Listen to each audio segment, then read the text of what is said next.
저희 계속해서 이자율 평가설에 대해서 보도록 하겠습니다. 방금 전에 봤었던 구매력 평가설은요, 일종의 상품 시장을 중심으로 해서 환율의 장기적인 균형을 찾아가는 이런 시도였다고 하면은, 여기 나오는 이자율 평가설은 국제 금융 시장을 중심으로 해서 보는 겁니다. 다시 말하면 국제 금융 시장이라는 게 어떻게 움직이죠? 돈이 막 움직이죠, 그죠?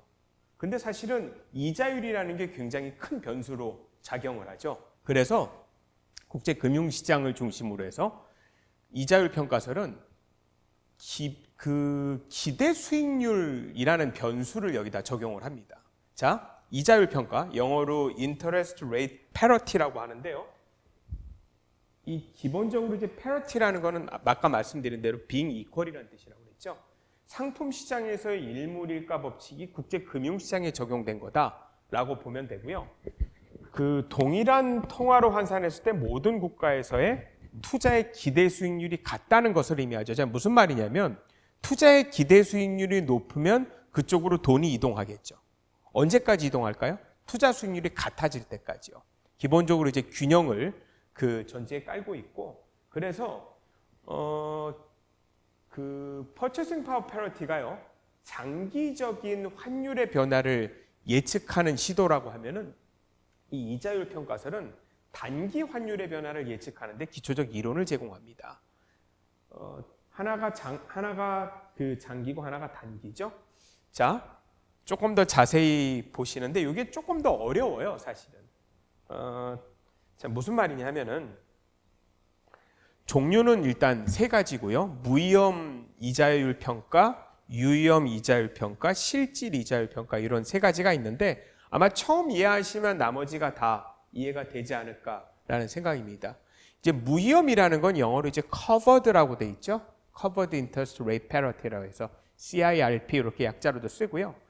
유위험 그 이자율 평가는 uncovered interest rate parity라고 해서 UIRP 이렇게 씁니다. 맨 마지막은 이제 그 실질 이자율 평가 real interest rate parity 이렇게 하는데, 그 첫 번째를 중심으로 좀 볼 거고요. 이 뒤에는 같은 맥락이니까 조금 이해하기가 쉬우실 겁니다. 자, 첫 번째가 그 무위험 이자율 평가인데요. 조금 하드한 가정이죠. 자본 이동에 있어서 제약이 없다. 뭐 없는 나라도 있고 있는 나라도 있는데요. 어쨌든 가정을 이렇게 한 겁니다. 그 거래 비용이 없고 자본 통제가 없으며 국가 위험이 없다고 가정한 거죠. 뭐 국가 위험이라는 건 뒤에 말씀드리겠지만 이제 일종의 정치적 리스크인데요. 그러면 그 조건이 두 나라의 각각의 채권의 기대 수익률이 동일하죠. 그죠? 이럴 때까지 자금이 이동하다는 거죠. 그래서 두 채권으로부터의 기대 수익률은 동일 통화로 환산의 경우와 같아지게 된다는 가정입니다. 다시 말하면 원화 표시 채권 투자 수익률과 달러화 표시 채권 투자 수익률이 원화로 환산했을 때 동일해져야 된다는 얘기죠. 만약에 차이가 나면 어떡할까요? 차이가 나면 그만큼 자본이 이동을 하겠죠. 환을 바꿔가지고. 그럼 언제까지 그러면 그 이동이 멈출 거냐면 두 개의 수익률이 같아질 때까지. 그래서 수익률이 같아질 때 됐을 때의 환율이 바로 적정 환율이다 라는 시도가 이자율 평가설입니다. 자, 그 공식이 나오니까 갑자기 싫어지죠, 그죠? 자, 여러분 여기 보시면은요, 이 제목이 무위험 이자율이죠. 여러분 환은 변하죠. 환은 변해요. 이게 만약에 무위험 이자율이 무위험이 되려면 어떻게 되냐면은 선물을 사놓으면 됩니다. 그러면 그 위험이 해지되겠죠. 그 가정이에요. 그래서 어떻게 이해하시면 쉬우냐 하면 이 공식은 ST라고 쓴 게 현물 환율이고 FT가 선물 환율이에요. 여러분 여기서 설명의 편을 위해서 두 개가 같다고 가정해 볼게요. 환율이 안 움직여요.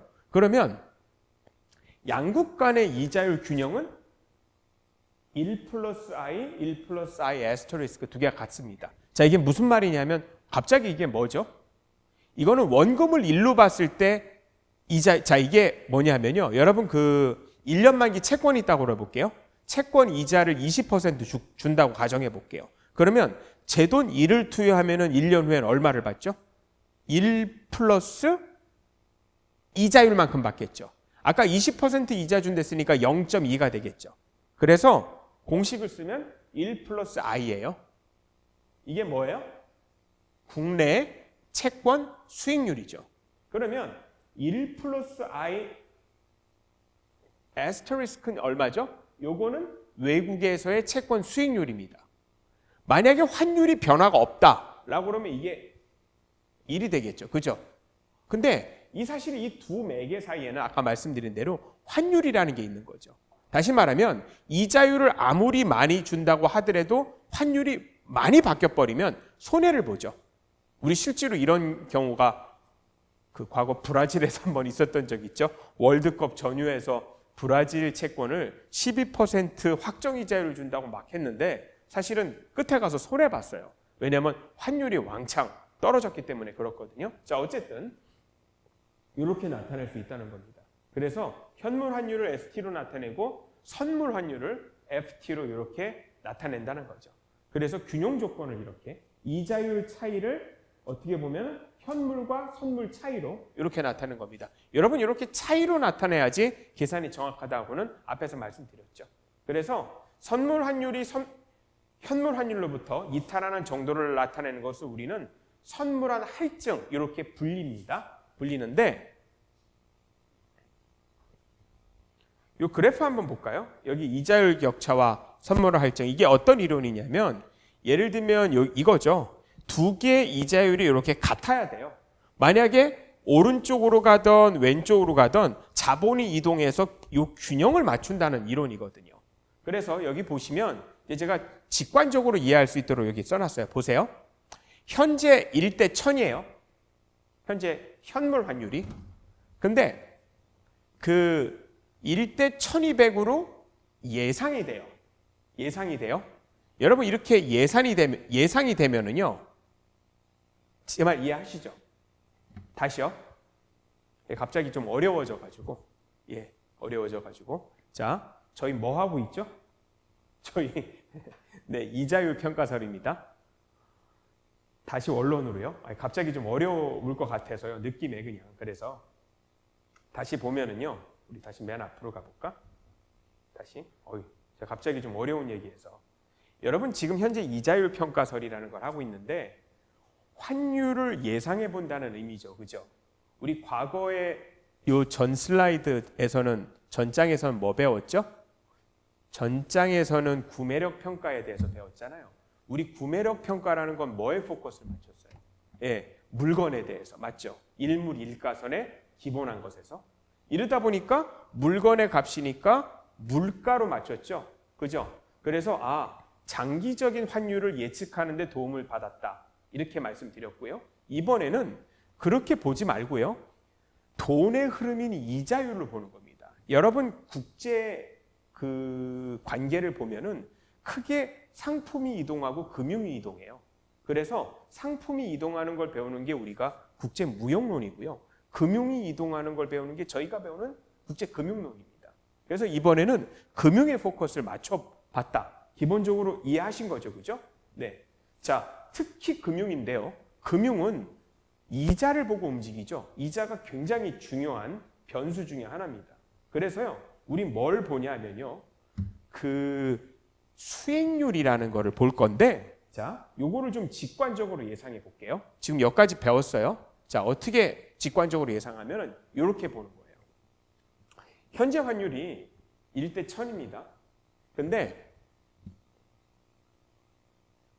앞으로 연말에 가서 1대 1200으로 예상이 돼요. 여러분 봐요. 현재 1대 1000원인데 1대 1200으로 예상이 되고요. 여러분들이 외국 투자자라고 가정해 볼게요. 그러면 원화를 가지고 계시는 게 유리해요? 달러를 가지고 계시는 게 유리해요? 저 같으면 달러 가지고 있을 것 같은데요. 생각해 보세요, 여러분. 한국 돈 1000원 가지고 있다고 볼게요. 그러면 제가 투자자인데 다시 자기 본국으로 돌아가야 되는데 1000원 가지고 있으면 1달러를 못 바꾸잖아요. 근데 만약에 US 달러 1달러를 가지고 있으면 현재 샀어요? 그러면 연말에 나갈 때 20% 이득을 더 내서 나갈 수 있죠. 제 말 이해하셨죠? 자, 그러면 만약에 이런 상황에서 현재 1,000원에서요 1,200원으로 예상이 되면은요, 여러분 예상이 되는 거는 선물 환율을 보고 그렇게 예상할 수 있다는 거예요. 여러분들은 US 달러를 당연히 사겠죠. 그죠? US 달러를 살 겁니다. 그래서 달러를 매입할 거죠. 여러분 달러를 매입한다는 건 미국 채권을 매입한다는 거랑 똑같거든요. 맞죠? 왜냐하면 현금으로 가지고 있을 이유 없잖아요. 만약에 US 달러를 보유하면 당연히 US 달러 채권을 사겠죠. 이자 주는데. 그러면요, 보세요. 미국 채권 값이 떨어질까요? 오를까요? 수요 공급의 법칙에 의해서 채권을 살려는 사람이 많으면 미국 채권 값은 상승합니다. 그리고 하나 큰 법칙이 있어요. 여러분 이거 이해하시는 데 있어서 이자율과 채권 가격은 반비례합니다. 이건 기본인데 뭐 여기까지도 뭐 이것에 대해서는 유도를 안 할게요. 그냥 알고 계십시오. 이자율과 채권 가격은 반비례합니다. 그래서 미국 채권 가격이 상승한다는 얘기는 이자율이 떨어진다는 얘기예요. 그럼 이자율이 어디까지 떨어져야 돼요? 1대 1200으로 예상했으니까 20%까지 떨어져야 된다는 얘기죠. 자, 그러면 무슨 말이냐면요, 이렇게 된다는 얘기예요. 현재 1대 1000에서 1대 1200으로 오를 거로 예상이 되면은요, 이렇게 환율이 20% 변화한 거죠. 맞죠? 그러면 이자율이 20% 떨어져야 된다는 얘기입니다. 만약에 차이가 나면 어떻게 할까요? 차이가 나면 이게 같을 때까지 자본이 움직이겠죠. 내 말 이해하시죠? 그래서 환율의 20% 우리나라 입장에서 봤을 땐 절하가 되는 거죠. 그리고 이자율은 20% 떨어지는 거죠. 이해하시죠? 그죠? 네, 이런 메커니즘입니다. 그래서 여기 보시면은요, 균형점은 뭐냐면 이 두 개가 뭐냐면은 이자율이죠. 이자율의 차이예요. 이자율의 차이가 3%고 여긴 뭐냐면 선물 환율과 현물 환율의 차이라는 거죠. 그죠? 이렇게요. 그래서 두 개가 3% 되는 게 균형입니다. 다시 말하면 여기서 B점이 균형이에요. 만약에 여기 A점으로 되면은 자본이 대량으로 그 해외로 유출되겠죠. C점이 되면은 유입이 됩니다. 그래서 어디까지 맞춰지냐면은 여기까지 맞춰진다는 겁니다. 그래서 다시 말씀드리지만 이자율을 중심으로 해서 환율이 단기적으로 이렇게 변할 수 있겠다는 것을 예상해 보는 게 여기 나오는 그 이자율 평가설입니다. 기본적으로. 자, 근데요, 뭐 모든 이론이 100% 맞진 않죠. 무위험 이자율 평가설이라는 거는 굉장히 모형이 심플해요. 변수를 뭐냐면 그냥 이자율로만 봤는데 실질적으로는 다른 리스크도 굉장히 존재한다는 얘기죠. 뭐 예를 들면 정치적 리스크는 아까 없다고 그랬잖아요. 근데 실제로 정치적 리스크가 있어요. 금융자산이 발행되거나 보유되는 국가가 통치권 행사함에 따라서 수익률에 영향을 미치죠. 뭐 예를 들면 대표적인 정치적 리스크가 국유화입니다. 그죠? 그 국유화되고 자산 동결되고 뭐 굉장히 먼 얘기 같은데 그렇지도 않아요. 최근에 금강산 내 한국 자산을 북한이 동결했잖아요. 그거 다 과거에 현대 아산에서 투자했던 거였거든요. 근데 어쨌든 다 동결했습니다. 뭐 이렇게도 해요. 사실은 현대 아산 입장에서는 굉장히 손해를 입은 거겠죠. 왜냐하면 자산을 다 동결당했으니까요. 뭐 과거에 이제 그 이란도 그런 경우가 가끔 있었어요. 최근에 보면은요, 뭐 필리핀에서 뭐 최근도 아니죠. 조금 시간은 됐네요. 1983년 10월에 외화가 해외에서 반출되는 걸 다 금지한 적이 있어요. 뭐 이게 사실 말하면 투자자 입장에서 굉장히 큰 리스크로 다가왔다는 거죠. 이 아주 유명한 케이스인데요. 그냥 참고로 뭐 필리핀 우리랑 굉장히 가까운 나라고 비행기 타면 동남아에서 제일 첫 번째 닿는 나라죠. 1983년에 어떤 일이 있었냐면요. 당시에 야당 지도자였었던 그 아키노라는 사람이 암살을 당해요. 이때 3월 정도에 암살을 당하는데 뭐 이러다 보니까 정치가 극도로 혼란해졌겠죠. 그럼으로써 당연히 이런 나라에 어떻게 있어요? 야당 지도자가 뭐 그 암살을 당해? 그것도 비행기에서 내리자마자 공항에서 암살을 당했거든요. 사실은 여러분 필리핀 가시면은요, 마닐라 공항 이름이 그 니노의 아키노 공항이에요. 이 사람 이름을 따서. 물론 이분은 여기서 총에 맞아서 돌아가셨지만 그 이후에 이분의 사모님이 대통령을 했고요. 이분의 아들도 또 대통령을 합니다. 자, 어쨌든 뭐 이런 혼란한 상황에서 1983년 10월에 필리핀이 외화가 밖으로 나가는 것을 다 금지한 적이 있어요. 이 굉장히 그 큰일이 벌어졌던 게 당시에 이제 시티은행도 여기 당연히 있었겠고 당연히 시티은행의 자금이 미국으로 못 나갔겠죠. 근데 미국 내에서 어떤 일이 발생했냐면은 시티은행에다가 그 웰스 파고라는 은행이 투자를 한 거예요. 일종의. 근데 시티은행은 그 돈을 필리핀에 투자했겠죠. 근데 만기가 됐는데 청산이 안 되는 거야. 왜 청산이 안 돼? 왜냐하면 다 밀반출이 아니고 해외 반출을 다 금지했잖아요. 그래서 파고가 그 시티은행을 고소했어요. 당연히. 예, 재판이 벌어졌죠. 아주 유명한 케이스입니다. 그래서 과연 이 그 통치권으로 인해서 이렇게 외환이 못 나가는 상황에서 물어줘야 되느냐 마느냐가 가지고 그 시티은행과 웰스파고 은행 두 개가 법정 소송이 벌어진 적이 굉장히 있습니다. 뭐 대법원까지 갔어요. 그래서 굉장히 유명한 케이스입니다. 뭐 이런 일들이 종종 생기기 때문에 글쎄요, 정치적 리스크가 있는데 뭐 이거를 뭐 무혐의로 이렇게 놓는다는 게 뭐 좀 무리는 있죠. 예. 그리고 국가 간 조세 취급이 좀 상이해요. 다시 말하면 이 투자 결정은 당연히 세후 수익률이죠. 근데 세금 방식이 각각 나라마다 다릅니다. 그래서 결론적으로 무위험 이자율 평가가 성립하지는 물론 않아요. 하지만 어쨌든 우린 이걸 배웁니다. 자, 그러면 이제 그 유위험 이자율 평가인데요. 사실 맥락은 같아요. 맥락은 같은데 여러분들 항상 이런 데 보면 되게 어렵죠. 그죠? 여러분 여기서 과거랑 뭐가 변했는지만 보세요. 사실 첨자에 조금 익숙해지시면 식이 조금 쉬울 수 있는데 이게 뭐죠? 국내 수익률이죠. 맞죠? 요거는요. 외국 수익률이죠. 원래 중간에 환율이 들어가야 되죠. 그죠? 맞죠? 그죠? 환율을 썼는데. 자, 이게 뭐냐면은 여기 T라는 게 기예요. T기고요. 요거는 T 플러스 1기입니다. 요게 앞에 첨자로 2를 쓴 거는 예상 수익률이에요. 예상 수익률. 그래서 환율에 관한 투자자의 예상치입니다. 그죠? 예. 그래서 요게 제가 첨자로 써놨는데 SET 플러스 1은 미래 환율에 관한 T 플러스 1기니까 미래 환율에 관한 투자자의 예상치입니다. 예. 다시 말하면 이제 기대 수익률이죠, 이게. 다시 말하면 아까 유위험이 났는데 유위험이라는 거는 기대 수익률을 놓은 거예요. 여러분 기대 수익률을 놨다는 거는 일종의 리스크가 수반한다는 얘기입니다. 그래서 이자율 평가서를 이렇게 계산을 한다는 거죠. 예. 불편 예측치 뭐 해가지고 이렇게 놨고요. 예, 이건 한번 보시면 되고. 자, 그 유위험 이자율 평가 보면은요, 이것도 딱 맞진 않아요. 뭐 미국과 일본 케이스인데 말씀드린 대로 여러 다른 변수들이 존재하죠. 예, 그래서 그 금리 차이랑 환율 차이랑 그러면 같이 움직이냐 하면은 그래프 2000년도부터 2015년까지 보시면은 실제로 그렇지 않다는 거를 알 수 있습니다.